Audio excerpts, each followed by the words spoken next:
They say fatherhood changes a man, but I wasn't a father. Not really. I was an uncle. Or at least, that's what I believed for 18 years. I am Evan Miles. Location: Boulder, Colorado. Her name was Lily. She was left on my doorstep the same day my sister Rachel disappeared without a trace. No note, no message, just a 3-day-old infant in a hospital blanket and a single text that read, "Please take care of her. I can't." That was the last I ever heard from Rachel. I was 24, clueless, broke, drowning in grief. But the second I held Lily, something inside me snapped into place. She was warm, tiny, fierce. She had Rachel's dark eyes and none of her chaos. I raised her on my own for the first year. Then came Maya, Rachel's old college roommate. She'd shown up out of nowhere after Lily's first birthday, claiming she wanted to help. Said she owed it to Rachel. Said she'd always loved Lily.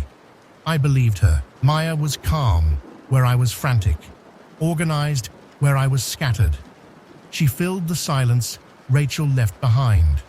We married 2 years later. She never asked to be called Mom, but Lily started doing it on her own around age 5, and Maya let her. For 18 years, we lived in a quiet suburb just outside Boulder. I built a small architecture firm. Maya worked part-time in non-profit consulting. Lily grew up smart, kind, a little rebellious, like Rachel used to be.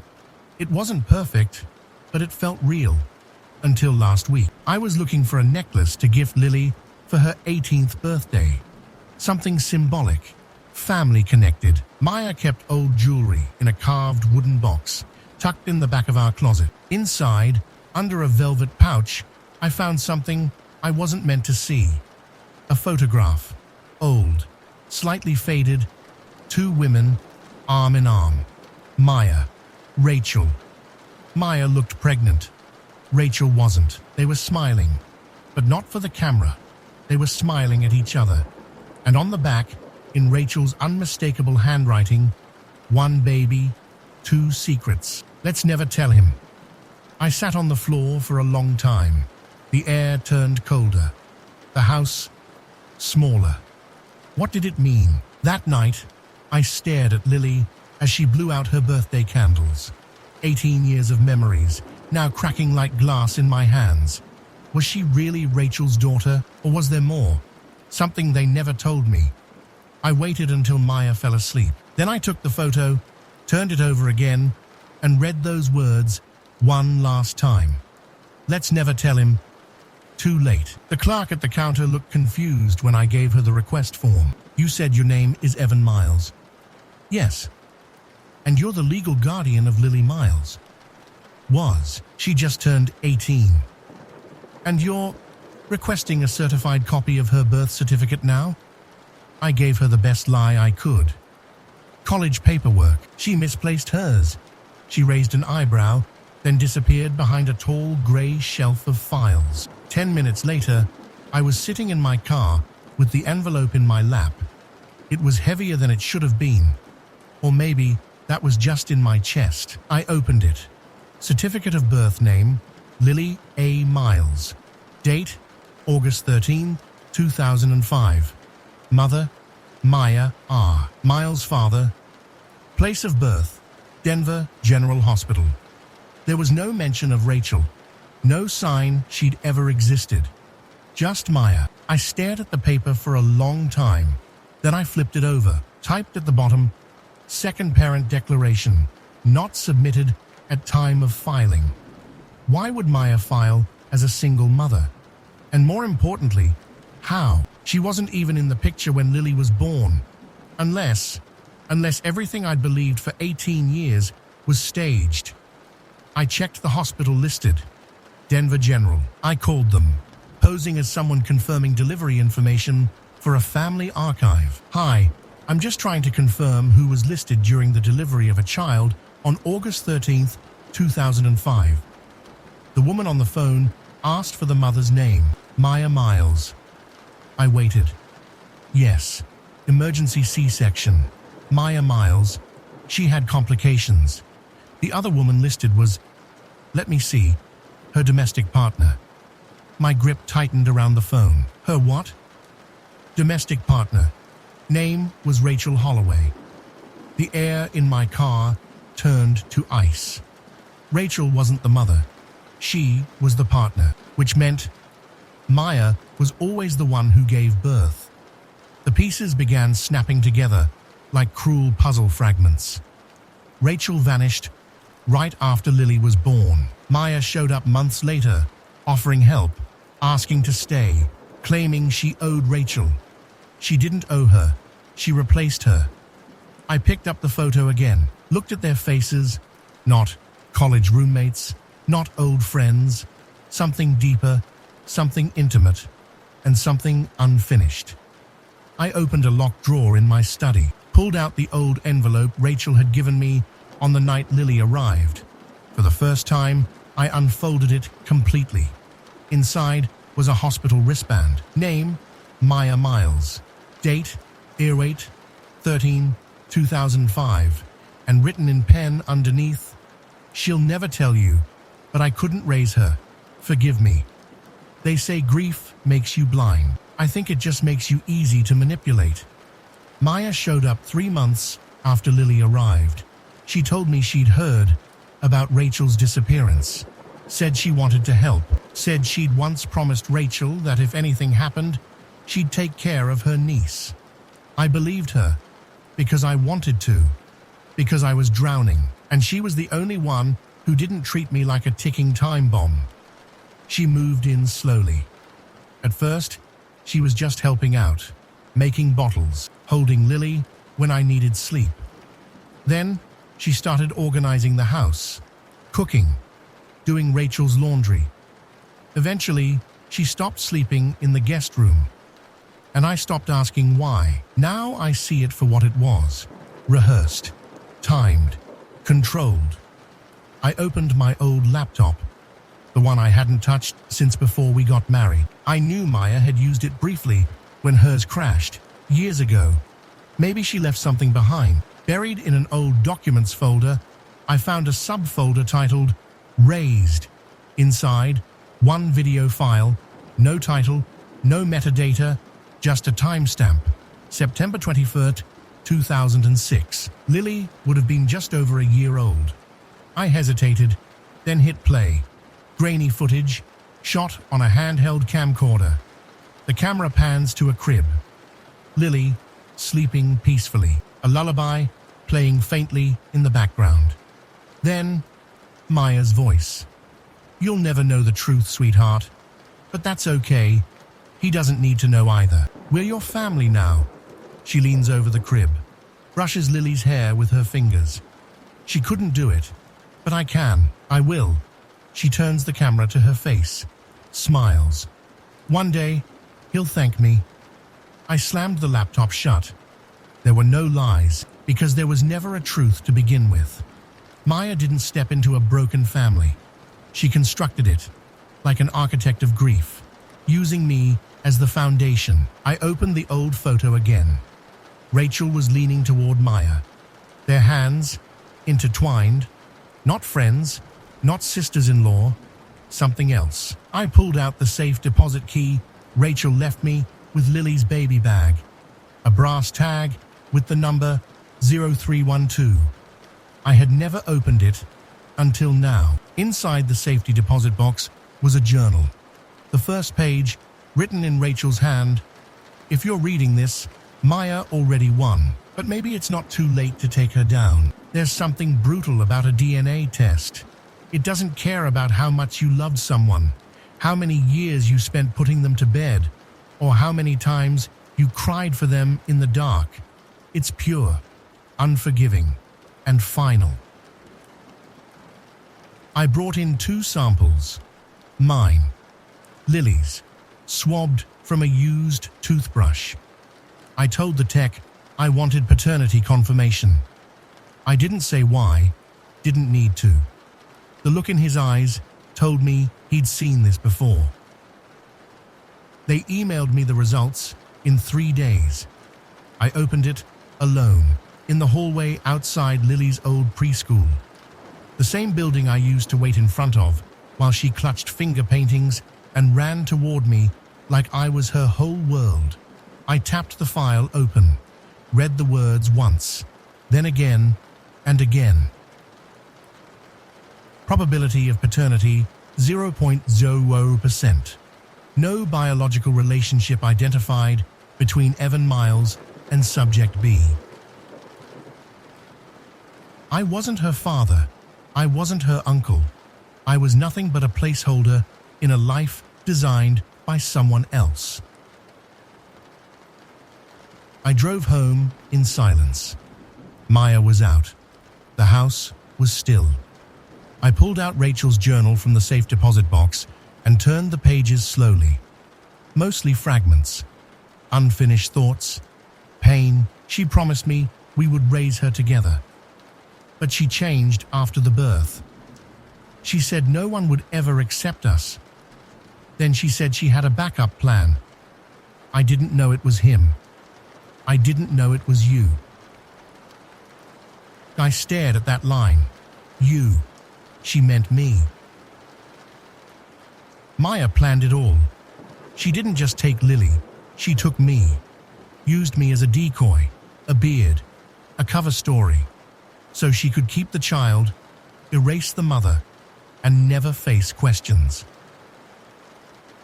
Suddenly, her kindness made sense. The urgency, the way she inserted herself.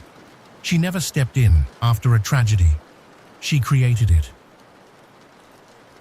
The woman I loved was the one who buried my sister, figuratively or worse, and replaced her with a lie wearing a smile.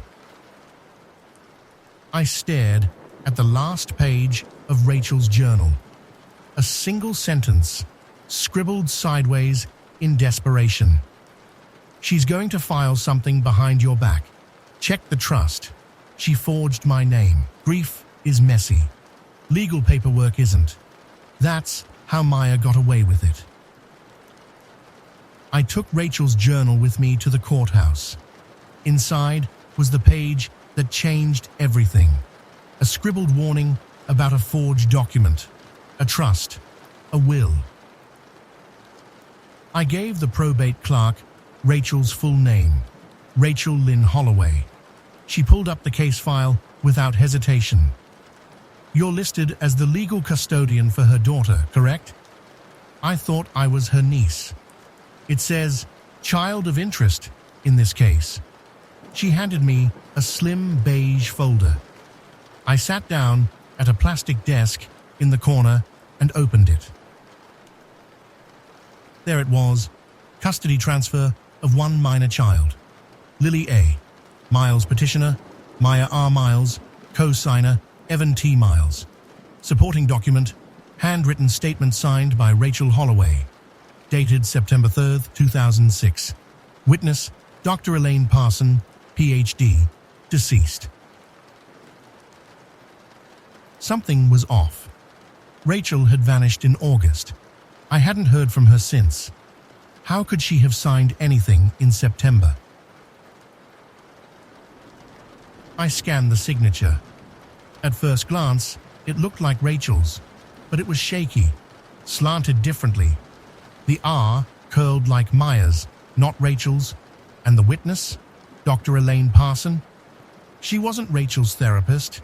She was Maya's former boss at the women's shelter. She died in 2013. There was no way to verify anything now.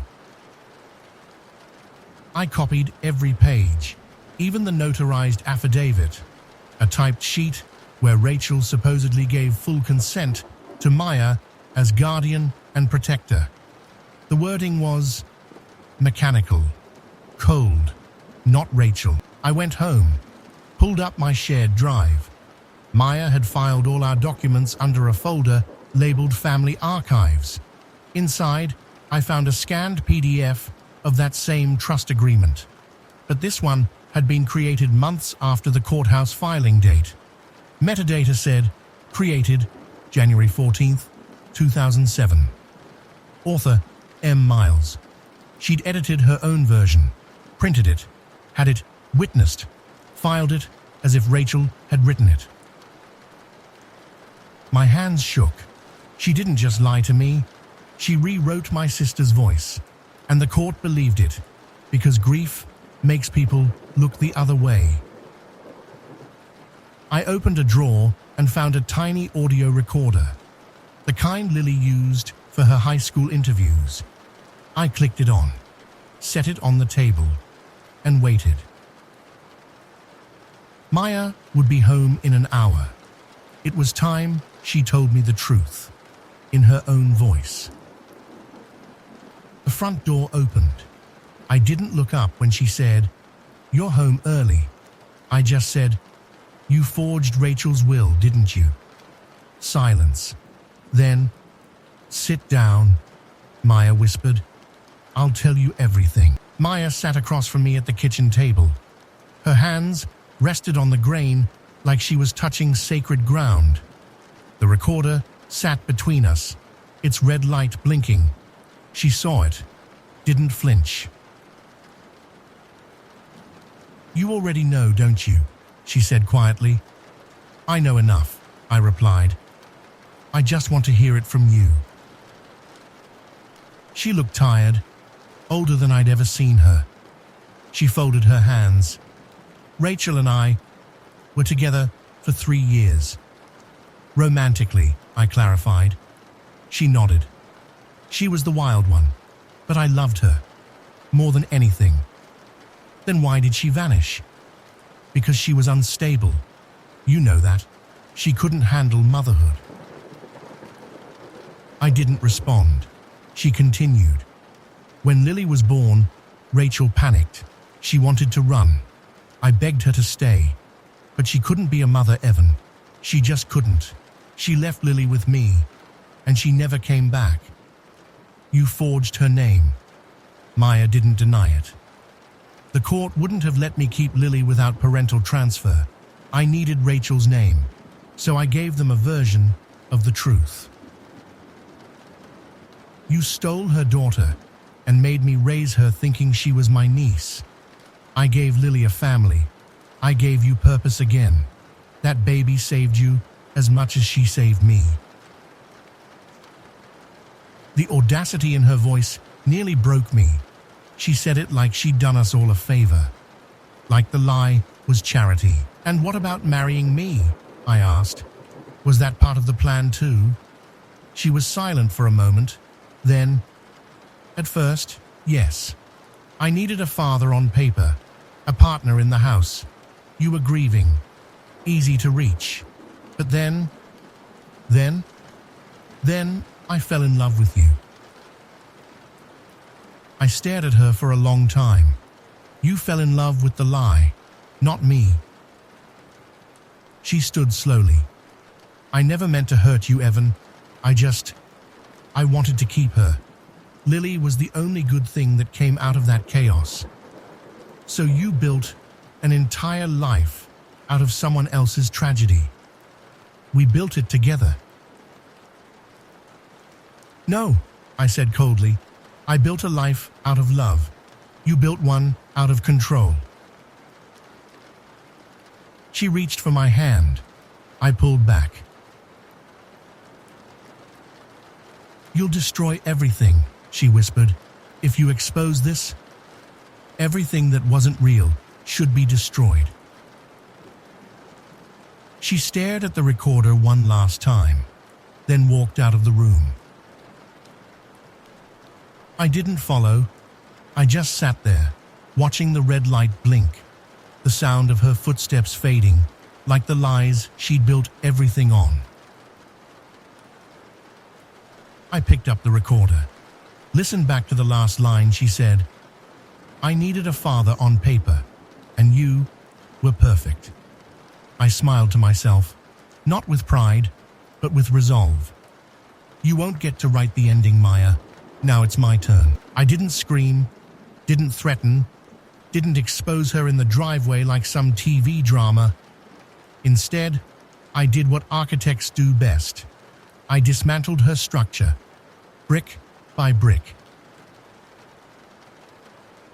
The first thing I did was quietly transfer my assets out of our joint trust. My architecture firm renamed. Ownership moved under a Shell LLC in Nevada. Our home, technically mine, bought in my name before the marriage. I refiled the deed to protect it from marital division. She wouldn't notice until it was far too late. And the second thing I did was gain legal clarity. I hired a private attorney, discreet, out of state. She reviewed the forged custody papers and hospital records. Her conclusion was blunt. Your wife committed fraud, Mr. Miles, on the state, on you, and possibly even on the child. Third, Lily. I didn't confront her. Not yet. She deserved the truth, but not from anger. So I began building a trail of evidence. I created an anonymous Gmail, attached PDFs of the forged court papers, voice transcriptions from Maya's confession, scans of Rachel's journal pages, one email per week, no signature, just a subject line, for when you're ready. Then I watched Maya unravel. She started checking the mail twice a day. Her phone rang more, nervous conversations behind closed doors. She asked me about random bills, IRS letters, things she never used to care about. I answered calmly, "Oh, that? Must be a mix-up." At night, she barely slept. I slept fine. Then came the moment I'd waited for, the fundraiser. Every year, Maya hosted a major donor dinner for the women's shelter she once worked for. This year, I offered to book the venue. I suggested we hold it at the Rachel Holloway Foundation. She didn't know that name yet. She didn't know I'd registered the non-profit in honor of my sister 2 weeks earlier. She didn't know I'd secured a sponsor, Lily, because Lily had received the final email, and she'd responded. Was all of it a lie? I wrote back, "Only what Maya told you. I'll tell you everything." We met. Quiet cafe, 2 hours, no tears, just truth. She didn't speak much. She just held Rachel's journal and whispered. She called me her flower. I always thought that was just a name. I told her what Maya did. I told her what I did too. And at the end, I gave her one choice. You can stay with her, or walk away with the truth. That night at the fundraiser, Maya looked around. All her donors had cancelled. The press hadn't shown up. Lily was gone. On the screen behind her, my team played a slideshow. Photos of Rachel, voice clips from Maya, and one final image. This house was built on a lie, but the truth lives here now. Evan Miles. Maya was waiting when Lily arrived. She stood in the doorway like she'd been practicing her apology in the mirror for hours. Lily stepped inside without speaking. No hug, no smile, just the quiet tension of a daughter arriving to say goodbye. I stayed upstairs. This moment wasn't mine. It was theirs. And I wanted Maya to face the only person whose love couldn't be manipulated. I watched from the hallway camera. Lily sat on the couch, Rachel's journal on her lap. Maya tried to sit beside her. She moved away. Maya, "Lily, please, don't believe everything he told you. He's angry. He feels betrayed. But that doesn't mean..." "Lily, you're not going to lie to me anymore." That silenced her. Lily opened the journal, turned to a page with a photo taped inside. It was Rachel, holding baby Lily in a hospital gown. No makeup, eyes exhausted but glowing. Lily stared at it.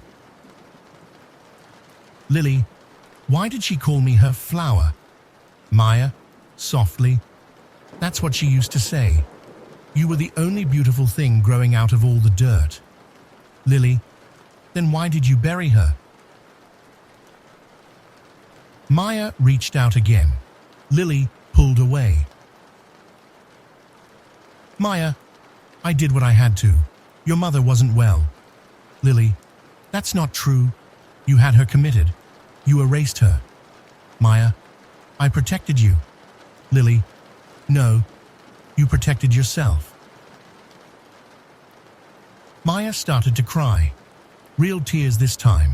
Desperate, unraveling, but Lily didn't flinch. She stood, walked to the door, paused. Lily, I don't know which of you loved me, but I know which one lied to me. Maya, please, Lily, I'm still your mother. Lily, quietly, no, you're the reason I don't have one. She walked out, bag in hand, journal in arm. I met her at the car. She looked at me. You knew. You planned all of this, didn't you? Only the truth, I said. What you do with it, that's your story now. She hugged me, tighter than she ever had before. That night, Maya slept alone. Her house was still, but her lies echoed like screams down every hallway. The next morning, Maya found an envelope on the porch. Inside, a photo of Rachel and Lily, and a note written in Lily's handwriting. I don't need a mother. I need the truth. Goodbye. Rachel didn't vanish. She was vanished. Took 3 months. Private investigators, court subpoenas, phone calls to places no one wanted to admit still existed. But I found her, or what was left of her. Patient New 44962. Admitted under the name Marie Hollow. Date of intake, August 17th, 2005. Diagnosis, postpartum psychosis, delusional identity confusion, emergency commitment, authorized by domestic partner, Maya R. Miles. Date of death, March 12th, 2006. Cause, self-inflicted overdose. She'd been alive for 7 months after Lily was born, locked in a psychiatric ward, while Maya filed fake paperwork, married me, stole a life. The clinic's former director met with me in private. She was terrified of someone named Maya, said she'd lied, said she wasn't crazy. She begged us to call her brother, but there was no Evan Miles listed on her intake forms. Her emergency contact had been erased. I showed him a photo. He blinked. That's her, but she used to have fire in her eyes. Toward the end, it was like someone had stolen even that. I asked about her burial. He handed me a file. She was cremated. No family claimed her. Her ashes were stored, then buried in an unmarked grave. Location, Plot C, Pine Hollow Cemetery. Headstone, unknown woman, 2005. I went there the next day. Just me, Rachel's journal, and a small silver plaque I'd had engraved the night before. I dug out the weeds, brushed the dirt away, and laid the plaque over the faded stone. It read, Rachel Lynn Holloway, daughter, sister, mother. You are not unknown anymore. I sat there for hours, telling her what Lily had become, what I'd become, what Maya had done, and I said what I never got to say when she left. I'm sorry I didn't see it sooner. I'm sorry I let her win. But I promise you, this ends with truth. I left the journal beside her grave, waterproofed, marked for Lily to find one day. A time capsule of pain and survival. As I turned to leave, I looked back one more time and whispered, she buried you in silence, but I'll raise your name louder than she ever imagined. I sold the house, the one where we raised Lily, the one Maya and I called a home, the one built on forged names and whispered lies. Let it go. Let all of it go. Maya didn't contest the divorce. She had nothing left to fight with. Her name was tainted. Her donor network collapsed. Her non-profit board removed her. She moved to Seattle to start over. I didn't stop her. Some ghosts are best left walking. Lily stayed in Colorado. She didn't move in with me. She needed her own space, her own story. But we talk. More now than ever. She sends me messages sometimes at 2 a.m. I read another page of the journal. I played Mum's voicemail again. It doesn't hurt as much. Thank you for raising me. I know you didn't have to. I always reply, I didn't have to, but I wanted to. I started something new. With the money from the house and my firm's sale, I launched the Hollow Foundation, named after Rachel. It helps young women estranged from their families, the broken ones, the hidden ones, the girls like Lily, the women like Rachel. Some nights, I still dream of her, Rachel, laughing barefoot on the porch when we were kids, telling me I was too serious for a 10-year-old. She called me Old Man Evan once. I think she'd still call me that, but maybe with pride now. Last week, I got a letter, in Lily's handwriting. Inside was a photo, the three of us. Me, Rachel, baby Lily. Rachel's hand resting gently on mine. The caption, "We were a family, even if we didn't know it." And underneath it, a note. "You weren't my father. You weren't her husband. But you were the only truth I ever had. I love you, Evan. Lily."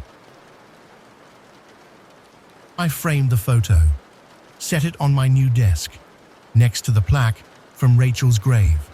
Not for revenge, not for regret, but as a monument to what survived. I wasn't the father, wasn't the husband, but I was the man who refused to let the truth stay buried.